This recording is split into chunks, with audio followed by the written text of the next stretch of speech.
So Adam Silver, the NBA commissioner, announces that he has a plan, or that he wants to come up with plans in the offseason to make the NBA more entertaining to millennials.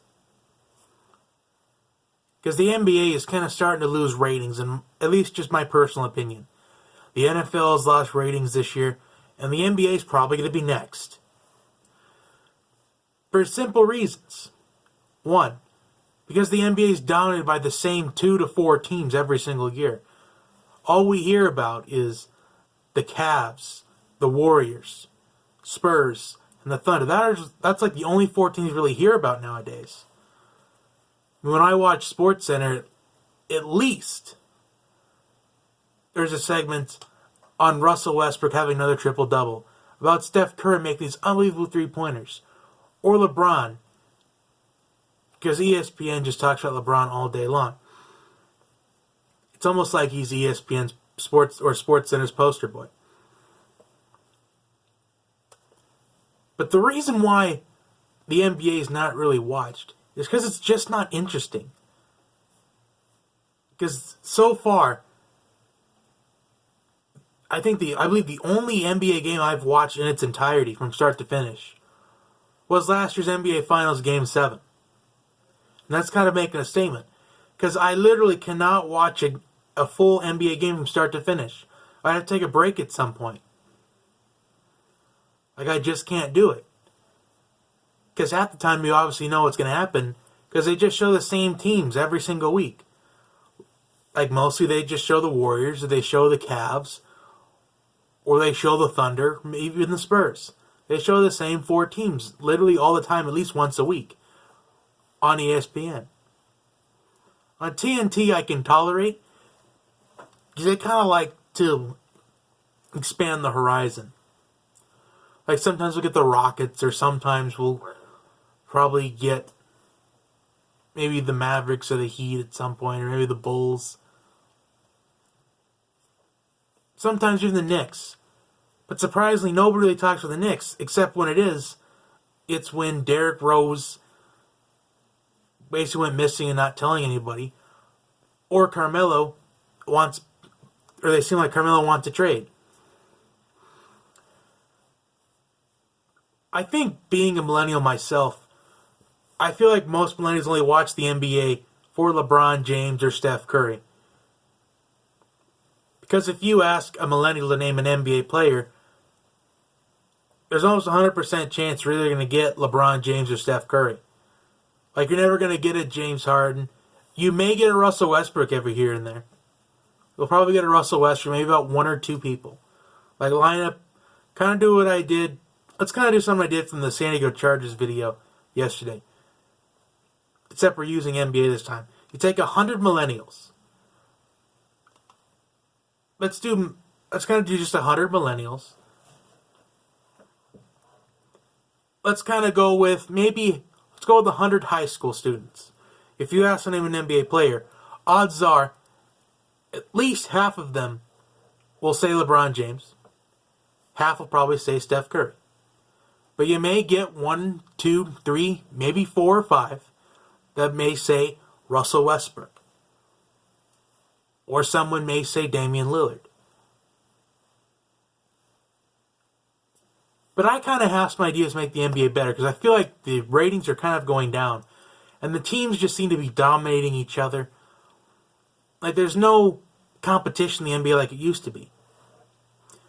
However, if you ask a lot of Gen X players to name one NBA player from maybe their generation, you would probably get Larry Bird. You would get Magic Johnson. Or Kareem Abdul-Jabbar.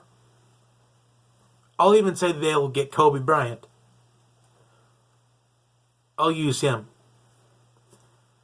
Because Kobe Bryant's kind of like maybe at the peak of being a millennial, or Gen X is who they root for. Or maybe they'll say Rasheed Wallace or Ron Artest.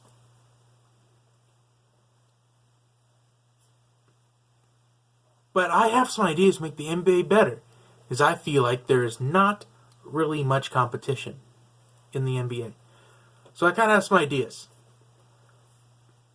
first thing to do is implement a 4-point line.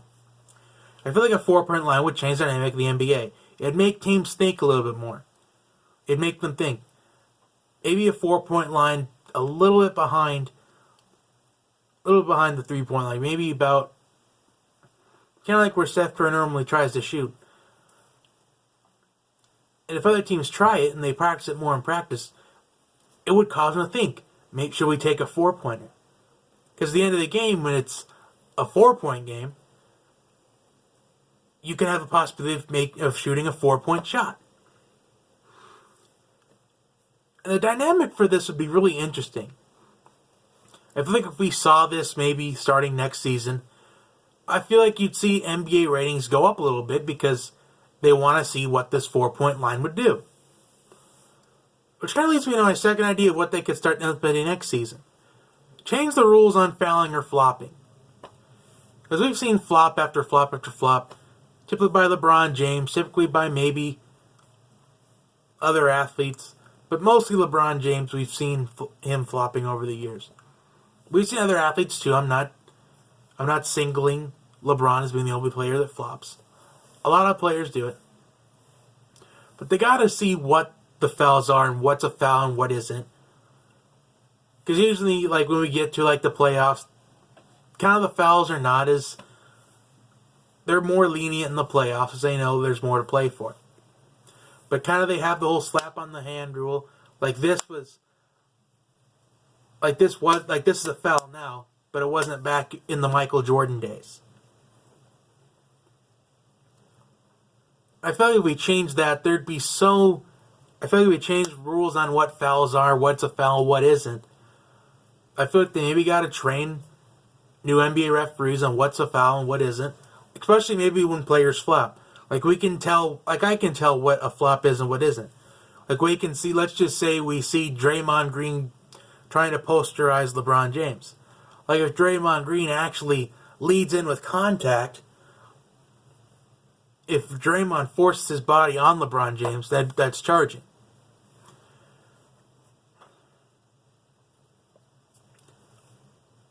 Alright, third rule, this could get a little bit debatable, but 10-minute quarters and not 12. Part of the reason why people don't watch the NBA is because the games are too long. I mean, there was controversy in college basketball, or a huge debate, whether they should decrease the 30-second shot clock to like a 24-second shot clock to make the games go faster in college. But more people get hyped on college basketball because they see the future of the NBA. Like last year we saw Ben Simmons. We saw Buddy Hield. We saw Jamal Murray. We saw Jaylen Brown. We saw Denzel Valentine. We saw Wayne Selden. We saw all those athletes. We saw those college players and we were impressed with what we saw. Like this year we're seeing Malachi Monk. We're seeing Lonzo Ball. We're even seeing Grayson Allen. So 10-minute quarters, I feel like it make coaches maybe think more, knowing that there's 2 less minutes every quarter, so you're increasing the game minutes in total from 48 to just 40. So I think the time length of a game is important. I feel like that would get the fans to tune in a lot more. Kind of like with the 4-point line, it'd make the coaches strategize more. It'd make them think more in the moment. And number 4, shorten the regular season. Kind of something like, by shortening the regular season, I just feel like more teams, we're not going to do this whole, we're going to rest LeBron, we're not going to rest Kyrie, and we're not going to rest K-Love in regular season against the Grizzlies on the road. Because you shorten the regular season, it'd make every single game matter. Like, here's a proposed idea that I think, I kind of saw this on Twitter a couple years ago, but if we had all of the NBA teams play each other once at home and once on the road. So you're basically having 29 games at home and 29 on the road. And you're playing each team twice, one in your building and once in their building. As you shorten that regular season, I feel like resting the athletes is going to go down. I think it's going to have an increased drop in the amount of times that we see the star players sitting out in regular season games. There's all these teams like Cleveland and Golden State that clinch their playoff berths early in the year, back when it's still March and there's still like maybe 15 regular season games left. It would make coaches think, do we need to go for this win or can we just get ready for the next game? Because when you're somebody that's... I feel like it'd make every single game matter more than what it does right now. Anyway, those are my 4 proposed ideas. Comment yours below in the comment section. Like, subscribe to the channel.